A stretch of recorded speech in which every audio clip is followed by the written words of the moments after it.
Hello all, it is I, the Deep Diver. I come to you with contemplations from a casualty. Now, what am I talking about? Well, I've been studying and learning about AI a lot. Again, for a new book I'm writing, I'm trying to learn all I can. And it's very contentious about AI these days as a tool. It's very disruptive, that's the problem. All this innovation isn't good or bad inherently. It's just the victims and casualties that come out of it can be very large. For instance, the Industrial Revolution. A lot of people can point to the cotton gin and the printing press as being evil. Now, why is that? Well, think about it. The cotton gin took out human labor for cotton picking, which primarily was done by slaves, which, if it helped get rid of that, I think the cotton gin was one of the best inventions in general just for that alone. It helped free the slaves. But it upped efficiency and productivity for the owners, people who used to own them. They just got a new thing, a new toy, so to speak. And one that doesn't need to eat, sleep, take holidays, feels pain, whines, worries, or begs. Again, the printing press also encouraged reading and learning at a mass level. There used to be gatekeeping for both these things, for knowledge. But now, the masses, if they could work the printing press and learn how to use it effectively and use it, they too could be a voice. But what if people have things wrong, or they lie, or they misconstrued stuff, or lie by omission in these books? They didn't have citations. They didn't have Google. They just had what they could trust. And now, AI is set to be the next disruptive thing. Now, another point to make about the cotton gin and the printing press is that they both help crush down or efficientize two markets, labor and thought. Now, the Industrial Revolution was based on labor, what people can do with their hands, their legs, their back, what they could do in a factory all day. Okay? Made it more efficient, automated, made it streamlined. And now they're trying to do that robotics, to change out the worker for something else, for something quote-unquote better. Now, this is a very reductive view of humanity, I'll admit that. But the labor market, the job market even now, is facing massive problems. And you hear about these robots, or people, laying off or outsourcing, which the printing press led to the thought market, as in thoughts, what's up here. You see, machines like robots try to replace these. AI is trying to replace this, okay? And I see a lot of people using AI in the most unique ways, to say it nicely. People aren't using critical thinking. They're outsourcing their brain power. You see, the brain is like any other muscle. It needs to be worked out. It needs to be, thought out. Why do you think mathematicians, even the highest level mathematicians, don't use calculators?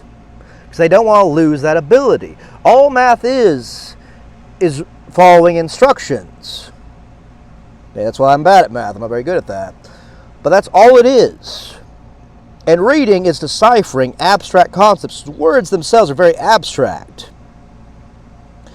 No other species on this planet makes so much abstract stuff, where that's what I'm scared about. The AI, the abstract, the artificial acclimating to the abstract.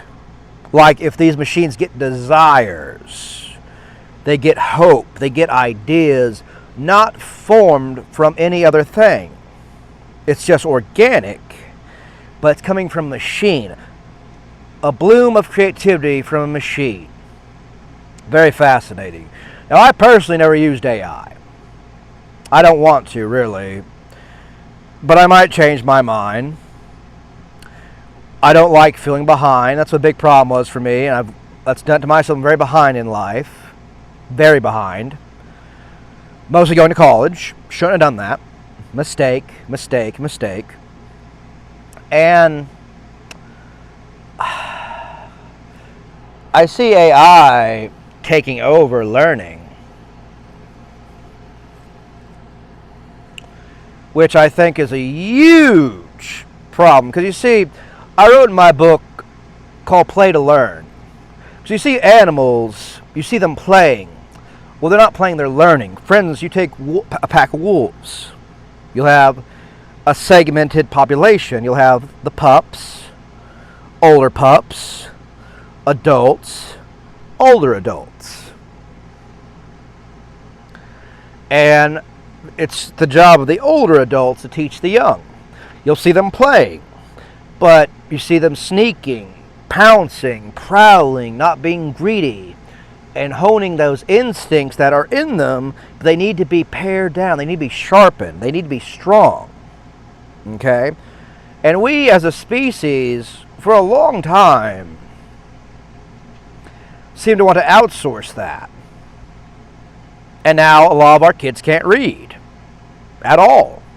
There's people graduating with no ability to read at all. Not even the most basic, most bare minimum Winnie the Pooh book is still, it might as well be peace and war with people these days, because it's so complicated. And it's really sad. I come to you as a possible casualty of AI. I don't want to be replaced. I'm learning my craft. I'm making stories, different stories. Different ideas, things that haven't been pushed, or things I've not been seen pushed in a way I want to. And that's why I do this. Because AI can't take my perspective, can't take my thoughts, my ideas, or my empathy. Which I think that's like the last thing to go. Was one of the last things to go is empathy. It's becoming a very valuable resource.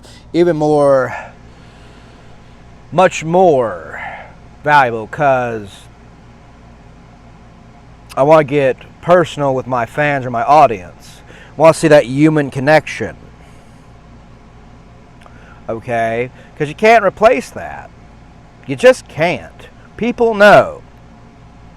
I got a bad case of my uncanny valley sense just bursting at the seam these days, because like, people want to be lied to. People want to be told what they want to hear. Now, again, I'm very young.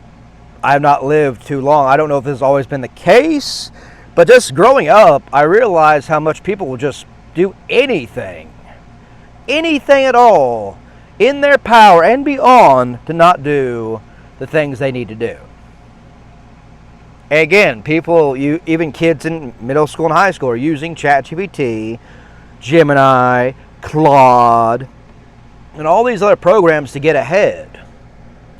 Which learning, there really isn't an end goal. There isn't. We've made it where it's just standardized. The problem is our standards are here, and reality and or life is here. There's a disconnect. People can't get to this level now. And through many systems, we've come to this conclusion where people see learning as a chore. Critical thinking is cancer, for lack of a better term. And it's just sad. It's really sad. So I come to you as a casualty of wanting to not be a casualty. I am a survivor. My writing reflects that. My desire to be creative reflects that. And that's what I'm learning these days. It's better to be a survivor than a winner or a loser, because you keep getting back up. Thank you. Have a nice day.